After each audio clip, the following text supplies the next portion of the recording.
மோகன்குமார் அவர்கள் 40 ரூபா super thanks பண்ணதுக்கு ரொம்ப ரொம்ப நன்றி. உங்களோட அன்பு ஆதரவு எனக்கு எப்ப இருக்கும்னு நம்பிக்கையில எந்த ஒரு டிலேயுமே இல்லாம பதிவுக்குள்ள போயிடலாம். அமெரிக்கா கொஞ்சம் கொஞ்சமா அப்படியே யூரோப்பியன் யூனியனை விட்டு வெளியே போறது நல்லாவே தெரியுது விசிபிளா. அதுக்கான காரணம் யூரோப்பியனை தான் வந்து பாத்தீங்கன்னா பாதுகாக்கிறதுக்கு அதிக அளவுல செலவு பண்ணுங்க.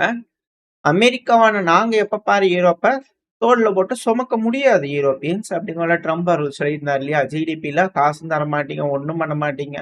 அதுவும் ஸ்பெயின்ல எதுக்கு தான் நேட்டோல இருக்குது விளக்கிடலாம் அப்படிங்கிறது போல ட்ரம்ப் அவர்கள் பேசியிருந்தாரு. ஏகப்பட்ட விஷயங்கள்.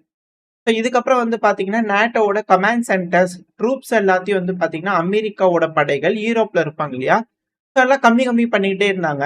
இப்போ கம்ப்ளீட்டா 2 கமாண்ட் சென்டர் நேட்டோட கமாண்ட் சென்டர் அமெரிக்காவோட கட்டுப்பாட்டுக்குள்ள, அதாவது அமெரிக்காவோட ராணுவம் அவங்க கண்ட்ரோல் வச்சிருப்பாங்க இல்லையா? இப்ப அத யூரோப்பியன் யூனியன்ஸ் கிட்டயே இதுக்கப்புறம் நீங்க பாத்துக்கங்கப்பா, நீங்க நம்ம எல்லாம் ஒரே அலையன்ஸ் தானே, நீங்க உங்களோட ஜெனரலா கொண்டு வந்து இங்க உட்கார வச்சு பாத்துக்கணும்னு 2 கமாண்ட் சென்டர் வந்து பாத்தீங்கன்னா அமெரிக்கா அபிஷியலா டிரான்ஸ்பர் பண்ணிட்டாங்க நேட்டோக்கு அப்படிங்கிற சொல்றாங்க. அதான் அமெரிக்காவோட ஜெனரல்ஸ் இருக்கிறவங்க எல்லாம் அமெரிக்கா கட்டுப்பாட்டுக்குள்ள இருக்கிறது யூரோப்பியன் யூனியன் ஜெனரல்ஸ் கிட்ட எல்லாம் நேட்டோ தான் கொடுத்துட்டு அப்படியே கொஞ்சம் கொஞ்சமா பின் வாங்கிக்கிட்டு இருக்கிறாங்க அமெரிக்கா. நேட்டோவோட ஜாயிண்ட் போர்சஸ் நேபிள்ஸ் அப்புறம் நார்த்ஃப்ளாக் அப்படின்னு பகுதிகள். ஸோ அந்த பகுதிகள்ல இருந்து வந்து பாத்தீங்கன்னா பின்வாங்கி இருக்கிறாங்க. யூரோப்பியன் ஆபீசர்ஸ் வந்து பாத்தீங்கன்னா இது போல அவங்க கட்டுப்பாட்டுக்குள்ள எடுத்துட்டாங்க அப்படிங்கிற செய்திகள் யூரோப்பியன் யூனியன் தரப்புல இருந்து வந்துகிட்டு இருக்கு, மேற்கு மீடியாக்கள் தரப்புல இருந்து வந்துட்டு இருக்கு. ஸோ இதுல இருந்து என்ன தெரியுது அப்படின்னா, ட்ரம்ப் அவர்கள் மெல்ல மெல்லமா அமெரிக்க படைகளை எப்படி ஆப்கானிஸ்தான்ல இருந்து பின்வாங்கிறதுக்காக வேலைகள் செய்ய வச்சாங்க. அதுக்கப்புறம் பைடன் அவர்களோட அரசாங்கத்துல பின் வந்தாங்க. அது போல உலகத்துல இருக்கக்கூடிய பல பகுதிகள்ல இருந்து இப்ப சிரியால இருந்து வந்து பாத்தீங்கன்னா பின்வாங்கி இருக்கிறாங்க. ஈராக்ல இருந்து இதுக்கப்புறம் பின்வாங்குறதா சொல்லியிருந்தாங்க. அங்கிருந்து சில பேஸ் வந்து பின்வாங்கி இருக்கிறாங்க. ஸோ அமெரிக்காவோட படைகள் உலகத்துல இருந்து கொஞ்சம் கொஞ்சமா பின்வாங்கிறது விசிபிளா தெரியுது. அதுவும் யூரோப்ல இருந்தே பின்வாங்குறாங்க அப்படிங்கிற மாதிரியான விஷயங்கள் பல அனலிஸ்டுக்குள்ள வந்து பாத்தீங்கன்னா ஹைலைட்டா பேசிக்கிட்டு இருக்காங்க. இதுக்கான காரணம் அமெரிக்காவோட தோல்வியா, அமெரிக்கா பின்னடைவை சந்திச்சிருச்சா அப்படிங்கிற கேள்விகள்லாம் இருக்கு. ஸோ அதனாலதான் ட்ரம்ப் அவர்கள் ப்ரெஷர் அப்படிங்கிறது போல டிப்ளமசி அப்படிங்கிறது போல பல விஷயங்கள் பார்த்துட்டு இருக்கிறாரு அப்படின்ற கேள்விகள். சில நாடுகள் மட்டும் இருக்கு, அந்த நாடுகள்ல நம்ம அழுத்தங்கள் கொடுத்து நம்ம கட்டுப்பாட்டுகளை வச்சுக்கிறதுக்கு வேணுங்கிற மாதிரியான ஒப்பந்தங்கள் போடுறதுக்கு ட்ரை பண்ணலாம் அப்படி கூட பண்றாரு அப்படின்ற கேள்விகள். இது போல பல விஷயங்கள் இதை சார்ந்து வந்து பாத்தீங்கன்னா பேசிட்டு இருக்காங்க. ஆனா நம்ம சேனல்ல சொன்ன மாதிரிதான் யூரோப்பியன் யூனியன் ப்ரிப்பேர் ஆயிட்டு இருக்காங்க ரஷ்யாக்கு எகெயின்ஸ்ட் அப்படிங்களும் சொல்றோம் இல்லையா? இந்த ரஷ்யா உக்ரைன் பிரச்சனையிலேயே அவங்க போகணும் அப்படிங்கிற நீட் இல்லை. இது நம்ம ரெண்டாவதா ஒரு ஆஸ்பெக்ட்ல பார்க்கணும். ஏன்னா இந்த ரஷ்யா உக்ரைன் பிரச்சனை முடிவுக்கு கூட வரலாம், வராமையும் போகலாம். அதுக்கு நிறைய ஆப்ஷன்ஸ் இருக்கு, பல்வேறு கருத்துக்கள் அனலிஸ்டுக்குள்ள இருக்கு. ஒருவேளை இந்த ரஷ்யா உக்ரைன் முடிஞ்சிருச்சுனாலும் ஏன் யூரோப்பியன் யூனியன் இந்த அளவுக்கு ரெடி ஆகிட்டு இருக்காங்க? அதிகப்படியான வீரர்கள், ராணுவ வீரர்கள், ஆயுதங்கள் இதெல்லாம் ரெடி பண்ணிட்டு தானே இருக்காங்க. போருக்கு தயாராகணும், இன்னொரு 4 வருஷத்துல வந்துடும், 5 வருஷத்துல வந்துடும், இது போல சொல்லிட்டு இருக்காங்களே, அதுக்கான காரணங்கள் என்ன அப்படிங்கிற கேள்விகள் இருக்கு இல்லையா? அது மட்டும் இல்லாம அமெரிக்கா இப்போ கொஞ்சம் கொஞ்சமா பின்வாங்கிட்டு வராங்க இல்லையா? இதுக்கான காரணங்கள் போருங்கிறது யூரோப்புக்குள்ளேயே வந்துருமா அப்படின்ற கேள்விகள். அதுவும் காரணம் இந்த 1ஆம் உலகப் போர், 2ஆம் உலகப் போர் எப்பெல்லாம் பால்கன்ஸ்ல பிரச்சனை வருதோ, பால்டிக்ஸ் இல்ல பால்கன்ஸ், ஸோ பால்கன்ஸ்ல பிரச்சனை வருதோ அப்பெல்லாம் உலகப் போர் வருது. ஸோ அதே போல திரும்பவும் பால்கன்ஸ்ல பிரச்சனை வருமா, செர்பியா கொசோவா மிக பெரும் அளவுல பிரச்சனைகள் வருமா அப்படின்ற கேள்விகள் இருக்கு. ஸோ அதுதான் இங்க இருக்கக்கூடிய பாயிண்ட். அதனாலதான் அமெரிக்கா கொஞ்சம் கொஞ்சமா யூரோப்ல இருந்து பின்வாங்குறாங்களா, யூரோப் பாத்துக்கணும்னு சொல்றாங்களான்ற கேள்விகள். ஏன்னா இங்கே வந்து பாத்தீங்கன்னா செர்பியாக்கு எகெயின்ஸ்டா கொசோவாக்கு ஆதரவா வந்து பாத்தீங்கன்னா ட்ரைபேட்ரியட் அக்ரிமெண்ட்லாம் வந்து பண்ண சில நாடுகள் போடுறாங்க. செர்பியாக்கு ஆதரவா சில நாடுகள் அங்க வந்து பாத்தீங்கன்னா போறதுக்காக இருக்காங்க. யூரோப்பியன் யூனியனே வந்து பாத்தீங்கன்னா இரு அணிகளா பிரிஞ்சு மோதிக்குவாங்களா அப்படின்ற கேள்விகள்லாம் இருக்கு. இப்ப செர்பியா அப்படிங்கும்போது செர்பியாக்கு ஆதரவா யாரெல்லாம் இருப்பாங்க அப்படிங்கிற கேள்விகள் இருக்கு.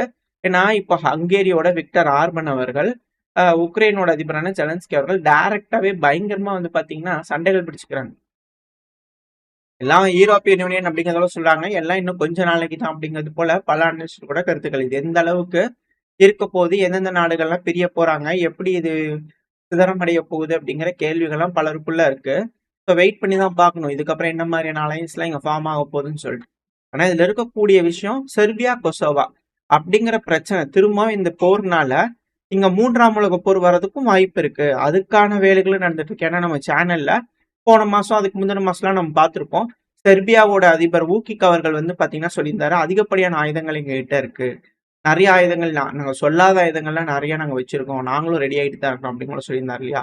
இல்லையா ஹங்கேரி சொன்ன அப்படின்னா ஹங்கேரி, செர்பியா, ஸ்லோவாக்கியாலாம் வந்து பாத்தீங்கன்னா ஒரு அலையன்ஸ் போடுவாங்களா அப்படிங்கிற கேள்விகள் இருக்கு. இது மட்டும் கிடையாது, அடுத்தது ரிபப்ளிக் ஆஃப் ஸ்பார்க்கா அங்கேயும் வந்து பாத்தீங்கன்னா பிரச்சனைகள் இருக்கு. ஏகப்பட்ட சிக்கல்கள் வந்து பாத்தீங்கன்னா இந்த பிராந்தியத்துல இருக்கு பால்கன்ஸ்ல. ஸோ பால்கன் யுத்தம் திரும்பவும் வெடிக்குமா அப்படின்ற கேள்விகள் பல அண்டர்ஸ்டுக்குள்ள வர ஆரம்பிச்சிருக்கு. ஸோ அதனால கூட ஏன்னா செர்பியாவை மேல அட்டாக் பண்றாங்கன்னா அது நேரா ரஷ்யாவை அட்டாக் பண்ற மாதிரி இன்னொரு ப்ராக்சி யுத்தம். இந்த ரஷ்யா உக்ரைனை விட்டுருங்க. ஸோ அந்த டைம்ல ரஷ்யா வந்து பாத்தீங்கன்னா செர்பியாவுக்கு உதவுவாங்களா அப்படின்ற கேள்விகள். ஸோ அந்த ஒரு காரணத்தினாலதான் உக்ரைன் இப்போ இந்த ரஷ்யா உக்ரைன் பிரச்சனைய சீஸ்ஃபயர் வேணும்னு கேட்கறாங்களா அப்படின்ற கேள்விகள் வருது. ஏன்னா ரஷ்யா சீஸ்ஃபயர் போடவே மாட்டோம், இது ஃபைனலா முடிச்சுக்கலாம் அப்படிங்கிற கேட்கறாங்க. இப்ப சீஸ்ஃபயர் நடக்குது அப்படின்னா ஒருவேளை இந்த செர்பியா யுத்தம் வருது அப்படிங்கும் போது உக்ரைனை இங்க திரும்பி எடுத்து ஸ்டார்ட் பண்ணிக்கலாம்ல ரஷ்யாக்கு எகெயின்ஸ்டா. ஸோ அது போல ஒரு எண்ணம், அது போல நடந்துடக்கூடாது அப்படிங்கிறதுக்காக ரஷ்யா இப்ப இருந்து சீஸ்ஃபயர் எல்லாம் கிடையாது, பர்மனன்ட் எண்டு வேணும் அப்படிங்கிறது போல ரஷ்யா தரப்பு வந்து டிமாண்ட் பண்றாங்களா அப்படின்ற கேள்விகள் இருக்கு. ஸோ இது போல பல விஷயங்கள் வந்து பாத்தீங்கன்னா இந்த ரஷ்யா உக்ரைன் பிரச்சனைக்கு பின்னாடி இருக்கு. அதனாலதான் இது முடிவுக்கும் வரமாட்டேது. ஏன் அமெரிக்கா அழுத்தம் கொடுத்து இந்த பிரச்சனையை முடிங்கன்னு சொல்லியும், அதாவது விசிபிளா நம்மளுக்கு மீடியாக்கள்ல பார்க்கும்போது தெரியுது இல்லையா, யூரோப்பியன் யூனியன் அது ஒத்துக்க மாட்டேறாங்க அப்படின்னா எதிர்காலத்துல ஒரு போர் வருதுன்னா உக்ரைனை காரணமா சொல்லி இதே போல ஒரு ப்ராக்சி யுத்தத்துல ரஷ்யாவை பிஸியா வச்சுக்க முடியும். அப்படி இல்லை அப்படின்னா ரஷ்யா எப்பவும் போல வந்து பாத்தீங்கன்னா அதிகப்படியான உதவிகள் செர்பியாவுக்கு பண்ணாங்க அப்படின்னா யூரோப் மிக பெருமளவுல சிக்கலை சந்திக்கும் அப்படிங்கிறது போல செய்திகள், பல அனலிஸ்டோட கருத்துக்கள். ஸோ அந்த ஒரு காரணத்தினாலதான் வந்து பாத்தீங்கன்னா யூரோப்பியன் யூனியன் இந்த பிரச்சனையை முடிக்கிறதுக்கே விரும்பல அப்படிங்கிறது போல அனலிஸ்டர் வந்து கருத்துக்கள்லாம் வந்துகிட்டு இருக்கு. ஸோ இதுதான் இதுக்கு பின்னாடி இருக்கக்கூடிய விஷயங்கள் அப்படின்னு நிறைய பேர் பேசிக்கிட்டு இருக்காங்க. ஸோ அமெரிக்கா அவங்களோட படைகளை இங்கிருந்து பின்வாங்கிக்கிட்டு இருக்காங்க. அடுத்தது அதுக்காக உக்ரைனை சும்மா விட்டுருவாங்களான்னு கேட்டீங்கன்னா இல்ல. அதுவும் அமெரிக்கா வந்து பாத்தீங்கன்னா உக்ரைனுக்கு அதிகப்படியான உதவிகள் செஞ்சுக்கிட்டு தான் இருக்காங்க.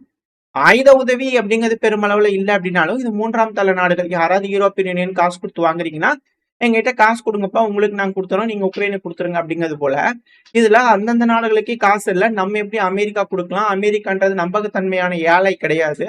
ஸோ அப்படிங்கிற போல பல விஷயங்கள் அவங்களுக்குள்ள ஆஸ்பெக்ட்ல யோசனை இருக்கிறதுனால இப்ப அமெரிக்கா ஏன்னா அந்த அளவுக்கு ஆயுதங்கள் வாங்கி உக்ரைனுக்கு கொடுக்கறதுக்கு இல்லை அப்படிங்கிறதுனால international monetary fund use IMF சொல்லுவாங்க இல்லையா, ஸோ அதன் வாயிலாவும் அதிகப்படியான லோன்கள் வந்து பாத்தீங்கன்னா உக்ரைனுக்கு போயிட்டு இருக்கு. இதுக்கு முன்னாடி IMF வந்து உக்ரைன்ல எல்லாம் செக் பண்ணி பார்த்து எல்லாம் பண்ணதுக்கு அப்புறமா டாக்ஸை போடுங்க, வேட்டை போடுங்க, அதை போடுங்கன்னு சொல்லிட்டு போனாங்க. ஆனா இப்ப வந்து திரும்பவும் அதெல்லாம் நாங்க தளர்த்திக்கிறோம், 8.1 பில்லியன் அமெரிக்க டாலர் அளவுக்கான லோனை வந்து பண்ண உங்களுக்கு கொடுக்கறதுக்கான வேலைகளை நாங்க பாக்குறோம் உக்ரைன். இதுக்கு முன்னாடி இருக்கக்கூடிய ரெக்குவயர்மெண்ட்ஸ் இந்த தன்னிச்சையா இருக்கக்கூடிய traders, VAT tax, duties, export duties, parcels, digital பிளாட்ஃபார்முக்குலாம் டாக்ஸ் போறதுன்னு ஏகப்பட்ட டாக்ஸஸ் இருந்து அது எல்லாத்தையும் தளர்த்திக்கலாம். ஏன்னா இப்போ போர் டைமா இருக்கிறதுனால அதெல்லாம் தளர்த்திக்கலாம். ஒன்ஸ் போர் முடிச்சதுக்கு அப்புறம் அதுக்கப்புறம் பாத்துக்கலாம். ஆனா இப்போதைக்கு உங்களுக்கு நாங்க லோன் கொடுக்கறதுக்கு பாக்குறோம் அப்படிங்கிறதோட IMF தரப்புல இருந்து வந்திருக்காங்க. ஏன்னா ஒன்ஸ் இந்த பிரச்சனை முடியுதுன்னா அதிகப்படியான பணம் உக்ரைனுக்கு தேவை. கடன் இல்லை அப்படின்னா உக்ரைனுங்கிறது மிக மோசமா சேதமடையும் அப்படிங்கிற மாற்றுக்கிறதுல அதுக்கான காரணம் எலக்ட்ரிக்கல் இன்ஃப்ராஸ்ட்ரக்சர் இருந்து ஏகப்பட்ட விஷயங்கள் அங்க பிரச்சனைகள் ஆயிருக்கு.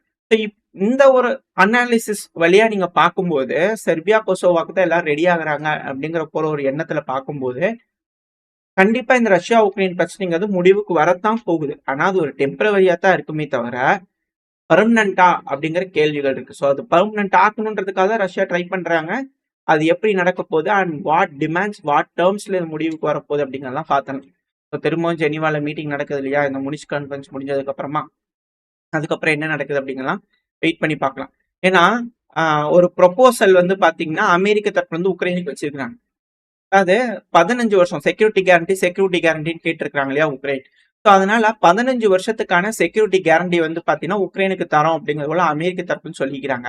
ஆனா ஜெலன்ஸ்கி அவர்கள் இந்த முனிச் கான்ஃபரன்ஸ்ல அவர் என்ன சொல்லிக்கிறார் அப்படின்னா இல்ல அதெல்லாம் முடியாது, எங்களுக்கு 30ல இருந்து 50 வருஷம் வேணும் கேரண்டி அப்படிங்கிறத. முதல்ல செக்யூரிட்டி கேரண்டின்னு கேட்டார், இப்போ 15 வருஷம் பார்த்தாது 30ல இருந்து 50 வருஷம் வேணும்னு கேட்கிறாரு. ஸோ இந்த பிரச்சனையை அவர் முடிக்கிறதுக்கு விருப்பமே இல்லாதது போல வந்து பாத்தீங்கன்னா தென்படுதே அப்படிங்கிற போல கேள்விகள்.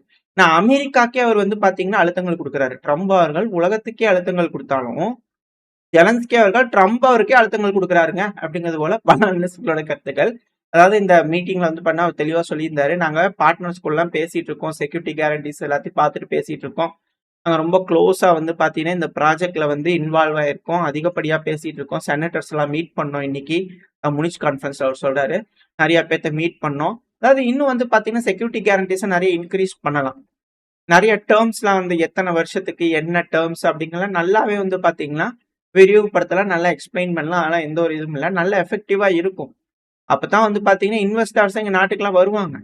ஸோ அந்த ஒரு காரணத்தினால இது ரொம்ப தேவை எங்களுக்கு அப்படிங்கிற ஜெலன்ஸ்கி அவர்கள் சொல்லியிருக்கிறார். ஏன்னா நாடு மோசமா இருக்கு.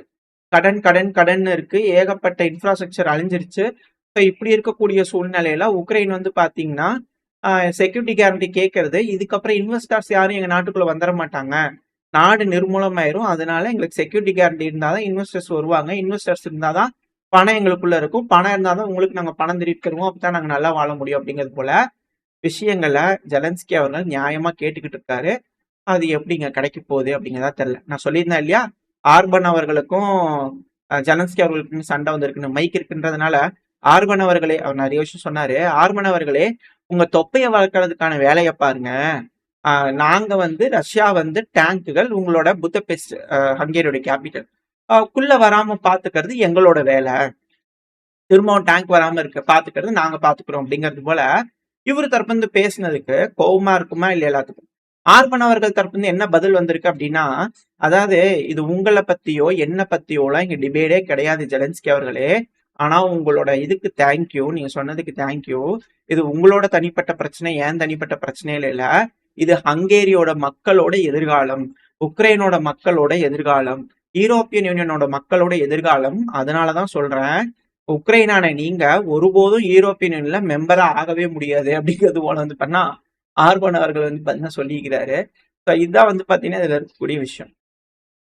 ஏன்னா நம்ம சொன்ன மாதிரிதான் யூரோப்பியன் யூனியன் உக்ரைன் அப்படிங்கும்போது பால்கன்ஸ்ல போர் வருதுன்னா யூரோப்பியன் யூனியன்ல உக்ரைன் இருக்காங்கன்னா வீரர்கள் அங்க போவாங்கல்ல, வெல் ட்ரைன்ட் இல்லை இப்போதைக்கு.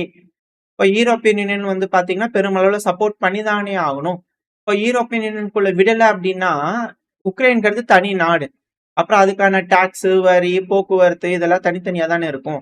யூரோப்பியன் யூனியனுக்குள்ள இருக்கக்கூடிய நாடுக்கும் இல்லாத நாடுக்கும் நிறைய வித்தியாசங்கள் இருக்கு இல்லையா? ஸோ அதுதான் இங்க இருக்கக்கூடிய விஷயம் அப்படிங்கிறதோட வந்து பாத்தீங்கன்னா பேசப்பட்டுட்டு வருது. ஸோ பார்ப்போம், வெயிட் பண்ணி பார்ப்போம். இந்த பிரச்சனை எப்படி பில்டப் ஆக போகுது, என்ன நடக்க போகுது, இதுக்கப்புறம் என்ன மாதிரியான பிரச்சனைகள்லாம் இவால்வ் ஆக போகுது, இல்லை எல்லாம் பேசி பிரச்சனைகளும் முடிவுக்கு கொண்டு வந்துருவாங்களா அப்படிங்கிற விஷயங்கள் இன்னும் சில நாட்களில் தெரிஞ்சிடும். வெயிட் பண்ணி பார்ப்போம். ஓரளவுக்கான தகவல்கள் இந்த பையில பார்த்துருப்போம்னு நினைக்கிறேன். இதோட இந்த பையன் நான் முடிச்சுக்கலாம். இந்த பதிவு எப்படின்னு உங்களுக்கு பிடிச்சிருக்கா? பிடிச்சினா லைக் பண்ணிட்டு உங்க ஃப்ரெண்ட்ஸ் நம்மள ஷேர் பண்ணிக்கோங்க. அது கூட மறக்காம நம்ம சேனலை சப்ஸ்கிரைப் பண்ணலாம், மறக்காம சப்ஸ்கிரைப் பண்ணிக்கோங்க. அப்பதான் நம்ம போடக்கூடிய வீடியோக்களை மதிச்சு யூடியூப் 4 பேருக்கு ப்ரொமோட் பண்ணும். உங்களோட அன்பாதரவு எனக்கு எப்ப இருக்கும்னு நம்பிக்கையில் இந்த பையனா முடிச்சுக்கலாம். இந்த பதிவு நல்லா இருக்கும்னு நம்பிக்கை. அடுத்த போய் அவங்க சந்திக்கிறேன். Very stay safe. பை.